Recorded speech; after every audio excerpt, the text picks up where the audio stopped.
নমস্কার বন্ধুরা, আজকে একটা চিকেনের রেসিপি তৈরি করব, যেটা কিন্তু সবসময় যখন রান্না করতে ইচ্ছা করে না, আজকের এই চিকেনের রেসিপিটা তৈরি করে নিতে পারেন।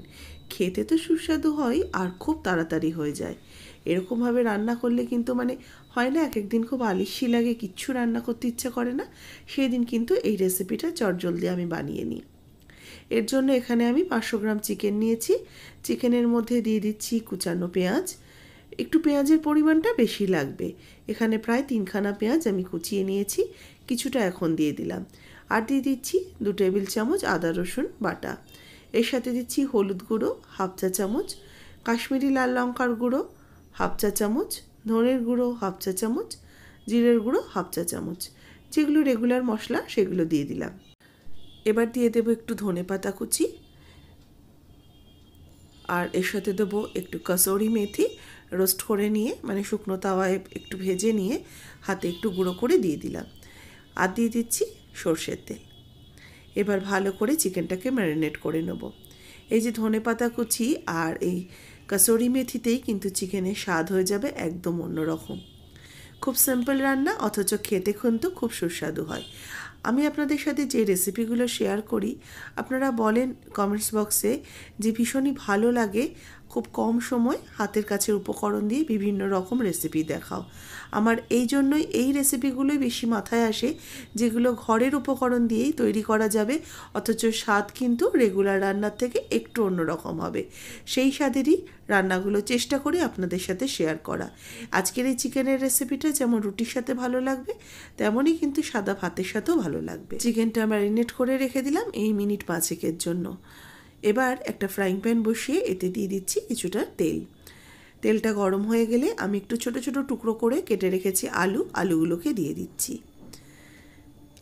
আলুগুলো কিন্তু মাংসের ঝোলে যেরকম আমরা বড় আলু কেটে দেওয়ার অভ্যেস রয়েছে, সেটা কিন্তু করিনি। আজকের মাংসটা হবে খুব তাড়াতাড়ি রান্না, সেই কারণে একদম ছোট ছোট করে আলু কেটে দিয়েছি, যাতে চিকেন একসাথেই দুটো সেদ্ধ হয়ে যায়। আলুর মধ্যে একটু হলুদ আর একটু লবণ দিয়ে দিলাম, দিয়ে আলুটাকে বেশ লাল লাল করে কিন্তু ভেজে নেব।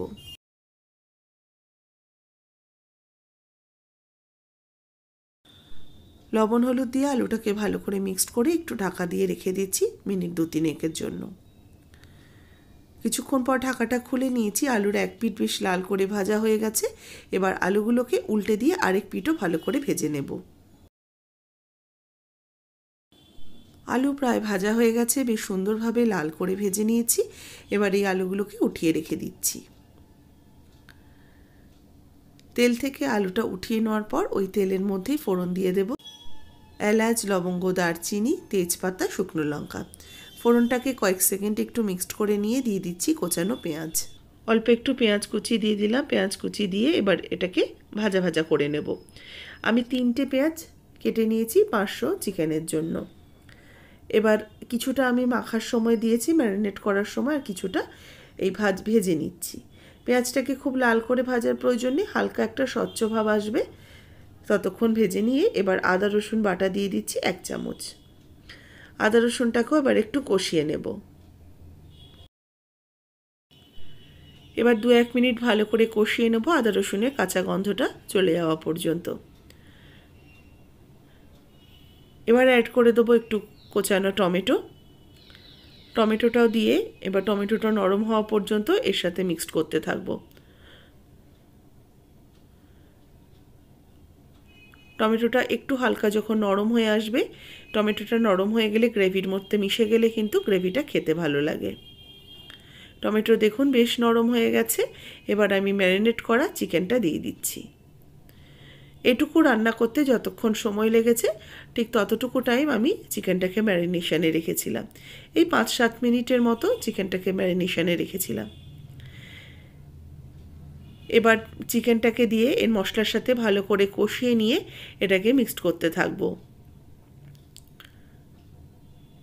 যেহেতু এটা ব্রয়লার চিকেন বা আমাদের যে চিকেন রেগুলার খাওয়া হয়, এই চিকেনগুলো একটু নরম হয়, সেই জন্য খুব বেশিক্ষণ কিন্তু সময় লাগার কথা নয়।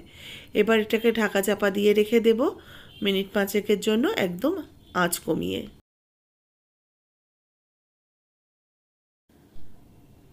এবার দেখুন চিকেনটা একটু ভালো করে মিক্সড করে নিয়ে এবার দিয়ে দিচ্ছি স্বাদ মতো লবণ। প্রথমে লবণ দিলে চিকেন থেকে অনেকটা জল বের হয়ে যেত, তাহলে কিন্তু ঠিকমতো কষানো যায় না। সেজন্য প্রথমে কিছুক্ষণ কষিয়ে নিয়ে তারপরে আমি লবণ দিচ্ছি। আস্তে আস্তে চিকেনটা নরমও হবে আর এর ভেতরে লবণটাও ঢুকে যাবে। এবার অল্প একটু জল অ্যাড করব। অল্প অল্প করে জল দিয়ে এবার ভালো করে এটাকে মিক্সড করব, দিয়ে এবার আস্তে আস্তে কষাবো। আবারও কিছুক্ষণের জন্য ঢাকা চাপা দিয়ে রেখে দিচ্ছি। চিকেন থেকে আস্তে আস্তে কিন্তু তেল ছাড়তে শুরু করেছে, মশলাটাও গ্রেভিটা কিন্তু বেশ সুন্দর একটা মাখা মাখা হতে শুরু করেছে।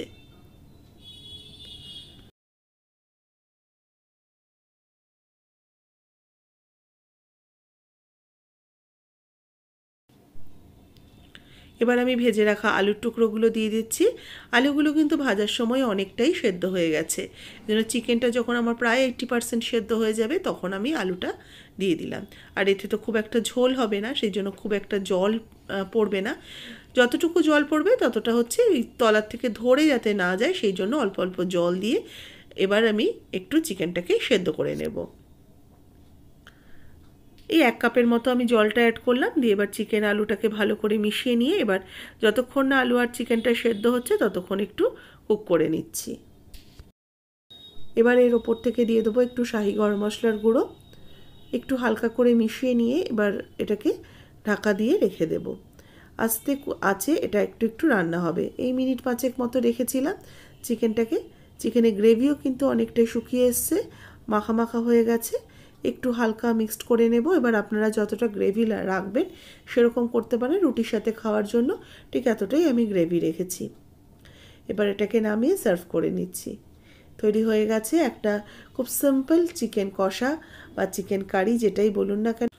আর একটু রিচ করতে চাইলে একটু বাটার দিতে পারেন। আর এটার টেস্ট কিন্তু একদম রেস্টুরেন্টের চিকেনের স্বাদের হয়েছিল। বাড়িতে অবশ্যই ট্রাই করে তৈরি করে আমাকে কমেন্টস করে জানাবেন কেমন লাগলো। রেসিপি ভালো লাগলে লাইক করবেন, শেয়ার করবেন, যারা নতুন দেখছেন সাবস্ক্রাইব করে নেবেন।